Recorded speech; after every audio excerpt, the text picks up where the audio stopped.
we start with an exclusive BBC interview with the man who's planning to take on Vladimir Putin in Russia's presidential election. He stands no chance of winning, of course, but given what has happened to many opposition politicians, it is a move that carries significant personal risk.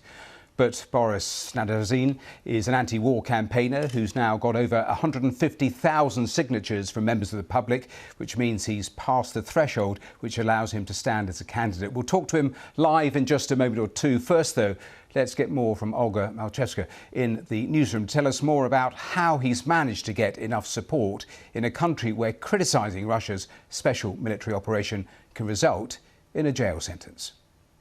This is Yakutsk city in northern Russia. It is minus 43 degrees Celsius, and people are queuing to pledge their support to the opposition candidate Boris Nadezhdin. Now, such queues have been seen across Russia, and he has to gather over 100,000 signatures to be eligible to stand against Vladimir Putin in the next presidential race. What do we know about Boris Nadezhdin? Currently, he is one of the most prominent critics of Putin and his war in Ukraine. On his official website, he says Putin made a fatal mistake by starting the special military operation. That is how the war in Ukraine is known in Russia. Now, people who give their signatures for Boris Nadezhdin are also at risk, because it's not only their signatures, they also have to provide very sensitive personal data, including their address and passport numbers. And let's look what happened to other prominent opposition leaders. Boris Nemtsov was murdered in 2015. Alexei Navalny was poisoned and jailed. Well, that's a little of the background and the process. So let's speak live to Boris Nadezhdin. Thank you so much for joining us here on BBC News. Let me start with a really straightforward question. Tell me why you're standing against Vladimir Putin. I ran for presidential election because I think that President Putin has made a fatal mistake, as you have already said, starting the special military operation. We use this term in Russia because I have to in Russian law.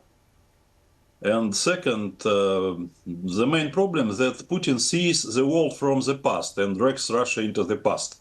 Russia needs a future, the future of a country that's free and peaceful country, and educated people will return to this country.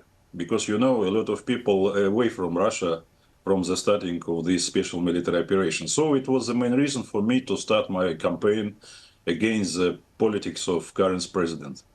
You say the special military operation is a fatal mistake.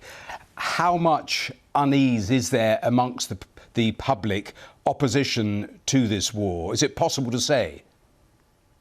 When a special military operation just started in February 22, a lot of people supported it, a lot of people, because we have many years of propaganda, 10 hours each day, explaining people in Russia that in Ukraine power has taken by Nazis, fascists, Bandera, etc., and a lot of people really think the same. And in this time, in the very beginning of special military action, just about 15, maybe 20% of all the people were against the special military operation from the start, like me.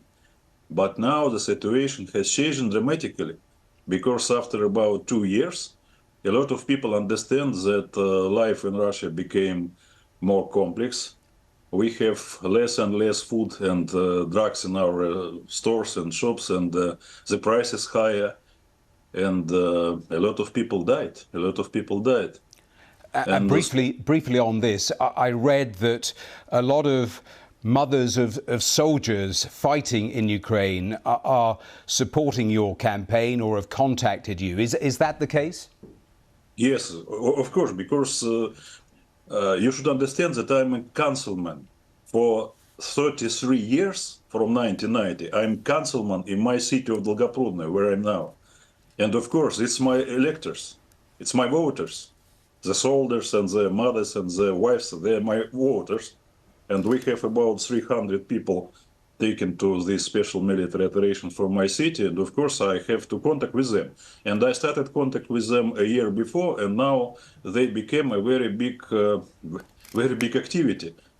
dozens of thousands of these women, dozens of thousands all over the Russia support me and my campaign now. And do you think you'll be allowed to stand, or do you think the authorities will find a way somehow of blocking you? Of course, the Putin's administration has a lot of opportunities to block me, but now everything is going very well for us. Hundreds of thousands of people all over the world support me. Russian people all over the world, because a lot of Russian people are now in Great Britain, in United States, in France, in Germany, in Turkey, it's all over the world. We collect signatures in 300 cities of 42 states all over the world. It's absolutely, I will say it's absolutely crazy support. Now, you know what happens to vocal opponents of Vladimir Putin. You were close to Boris Nadezhdin. He was murdered, Litvinenko poisoned, Navalny poisoned, now in a penal colony, even Prigozhin. Do you recognise that there is a risk to your life of actually doing this? I am more than 30 years in Russian politics. From 1990, I was first time elected. 20 years from 2003, I criticized Mr. Putin, and very hard, I would say, criticize Mr. Putin. I have no violation of Russian law. All this time, I run only in accordance with Russian constitution and in accordance with Russian law. I never said bad words about Mr. Putin personally.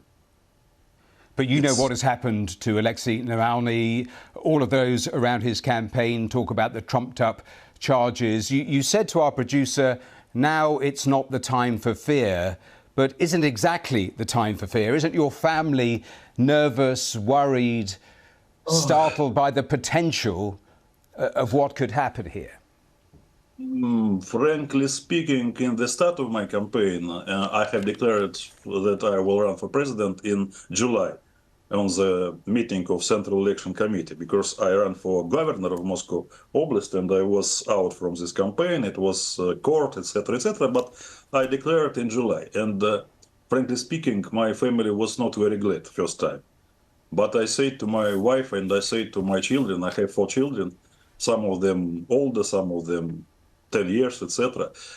And I said them that our life, the life of me, of my children, of my grandchildren, of my grandchildren, maybe I will see them, the life will be much better if we will change the Russia. And now they understood, and now my family support me. Not only my family.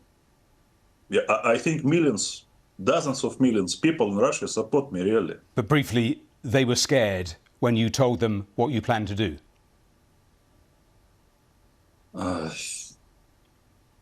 I believe in best future of Russia and best future of me. Now, you must realise that you're not going to win. So what realistically are you hoping to actually achieve here? We have Russian proverb. The appetite is coming during you eat. I don't know the English variant of this, but when you start something, you have little aims. Later, you achieve these aims and you begin to run for a little more aims, and etc., etc., etc.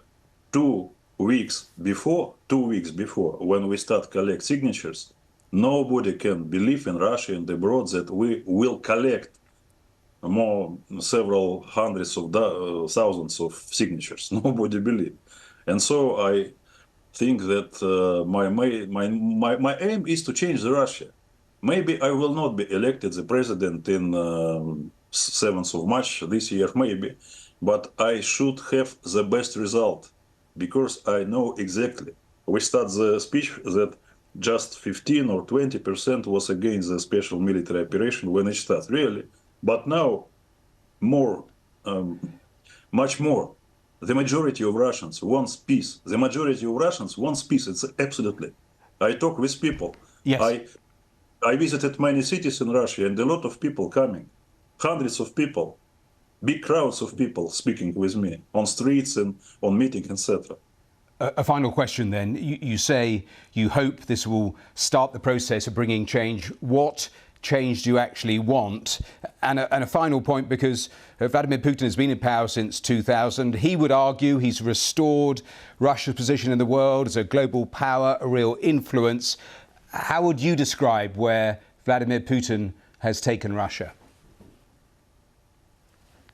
I have already said that Putin has made a lot of mistakes. By the way, not only special military operation, practically he destroyed the key institutions of modern government, of modern state in Russia, like parliament, like courts, like free elections, etc., etc. So my job will be to restore these institutions, to restore this institution. I have the document called the Plan of Nadezhdin, Plan of Nadezhdin. What I will be do in the first day of my term, the first week, first month, first year, first term, etc. And my first task will be to stop the conflict with Ukraine and then to restore the normal relations between Russia and Western community, including United States, Great Britain, included Germany, France, European community, etc. And then I should restore the normal institutions, the normal elections, the normal parliament, the normal, and by the way, the free of word in Russia, free of mass media. I have a lot of job. And my aim is to make the Russia great, peaceful, and free country. Just 10 seconds, if you would.